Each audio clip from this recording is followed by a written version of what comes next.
الحمد لله وحده والصلاة والسلام على من لا نبي بعده وعلى آله وأصحابه وبارك وسلم تسليما كثيرا كثيرا. أما بعد، أعوذ بالله من الشيطان الرجيم. بسم الله الرحمن الرحيم. وما أرسلناك إلا رحمة للعالمين. صدق الله العظيم. بزرگان محترم، عزیزان مکرم اور معزز دینی ماں اور بہنیں اور پیارے بچوں، السلام علیکم ورحمۃ اللہ وبرکاتہ۔ گزشتہ ہماری تعلیم میں حضور پرنور جناب محمد الرسول اللہ صلی اللہ تعالیٰ علیہ وسلم کے بارے میں حضرت حسان ابن ثابت رضی اللہ تعالیٰ عنہ کا وہ شعر سنایا تھا، جس کی تھوڑی سی تفسیر بیان کی تھی۔ آپ کو یاد ہوگا میں نے کہا کیا ذکر کیا تھا۔ خلقت مبرأ من كل عیب کأنک کما خلقت کما تشاء۔ حضرت حسان رضی اللہ تعالی عنہ کی اس تفسیر کے بعد اماں عائشہ صدیقہ رضی اللہ تعالی عنہا حضور اکرم صلی اللہ تعالی علیہ وسلم کے جسم اطہر اور چہرے مبارک کی تعریف میں فرماتی ہے: لنا شمس وللآفاق شمس، لنا شمس وللآفاق شمس، شمسی خیر من شمس السماء، شمس الناس تطلع بعد فجر وشمسی تطلع بعد العشاء۔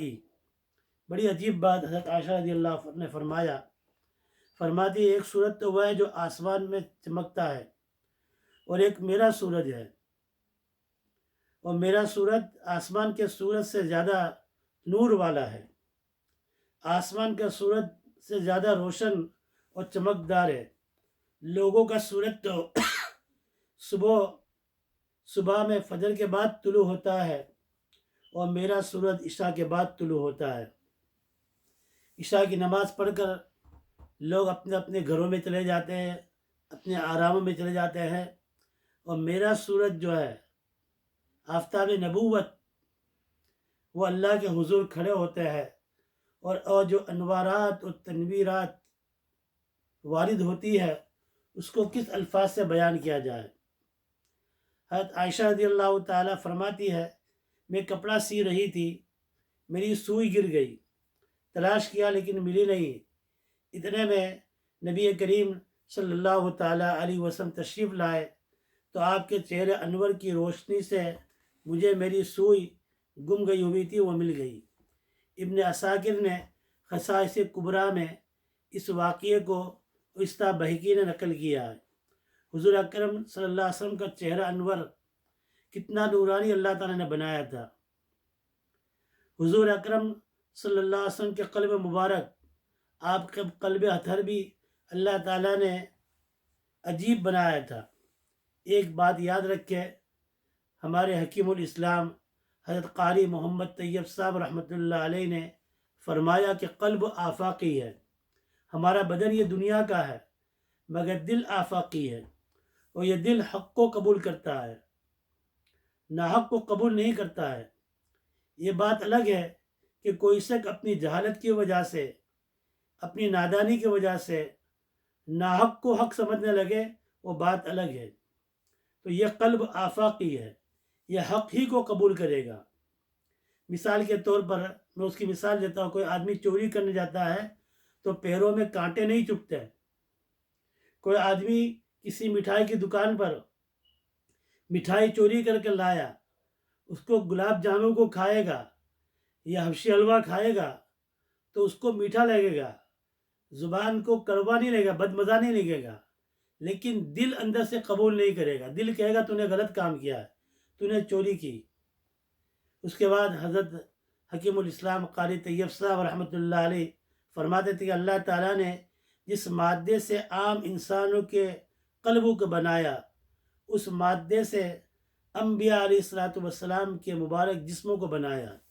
تو تمام انبیاء علیہ السلام پر وہی آتی ہے، انبیاء علیہ السلام پر، اور تمام انبیاء علیہ السلام کے انبیاء علیہ الصلوۃ والسلام کے قلب کو جس مادے سے بنایا، اس مادے سے نبی کریم صلی اللہ تعالیٰ علیہ وسلم کے جسم اطہر کو بنایا۔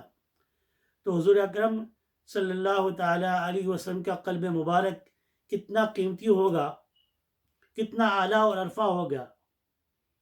اس لیے کہ نبی کریم صلی اللہ علیہ وسلم کے قلب مبارک میں جو ایمان کا نور ہوگا اس کو کون بیان کر سکتا ہے۔ حضور اکرم صلی اللہ تعالیٰ علیہ وسلم کے سامنے جو ایمان والا آتا تھا تو آپ کے سامنے بیٹھ جاتا تھا ایمان کی حالت میں، اور چند منٹ حضور کی صحبت نصیب ہوئی تو اس کا قلب بھی بہت مجلہ اور صاف ہو جاتا تھا۔ ان کو لمبے چوڑے مجاہدے کی اور چلہ کشی کرنی نہیں پڑتی ہے، سامنے بیٹھنے سے ہی ولایت کے سارے معاملات طے ہو جاتے ہیں۔ مشکات نبوت سے ان کو جو فیض پہنچتا تھا اس فیض سے ان کی اصلاح ہو جاتی تھی۔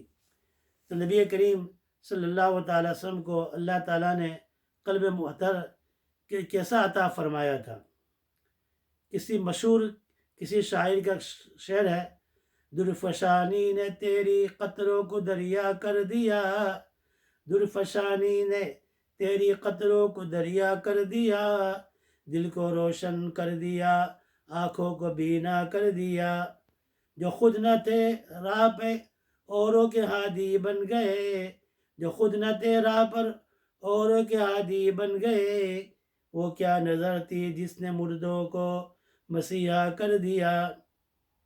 تو نبی کریم صلی اللہ تعالیٰ علیہ وسلم کے قلب اطہر کا جو فیض، جو انوار اور فجود صحابہ پر پڑھتے تھے وہ اصل نہیں تھے بلکہ اس کا عکس پڑتا تھا۔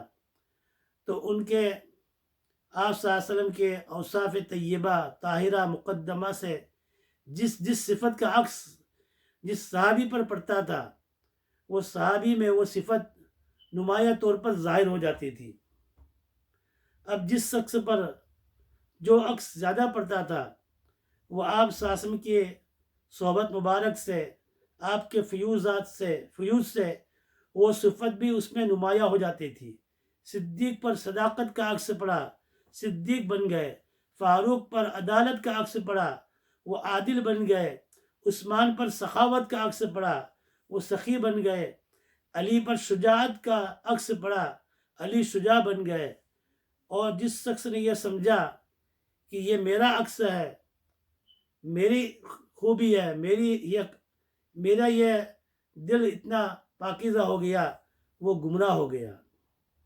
ایک صاحب کاتب کے بارے میں مفسرین نے لکھا ہے کہ اللہ کے رسول اس کو لکھا رہے تھے، ثم خلقنا النطفة علقة فخلقنا العلقة مضغة فخلقنا المضغة عظاما فكسونا العظام لحما ثم انشأناه خلقا آخر۔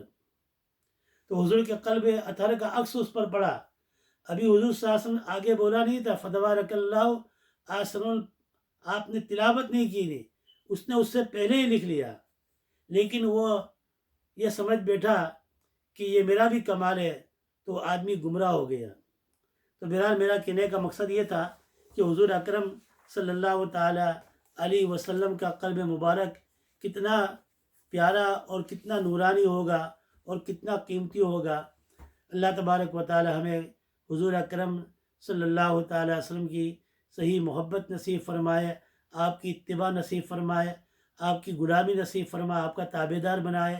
اللہ تعالیٰ رسول اکرم صلی اللہ تعالیٰ علیہ وسلم کی سنتوں سے محبت نصیب فرمائے اور ہم کو چلنے کی توفیق عطا فرمائے، اور قیامت کے دن ہم کو نبی کریم صلی اللہ تعالیٰ علیہ وسلم کی شفاعت نصیب فرمائے اور آپ کے دست مبارک سے جامع کوثر نصیب فرمائے۔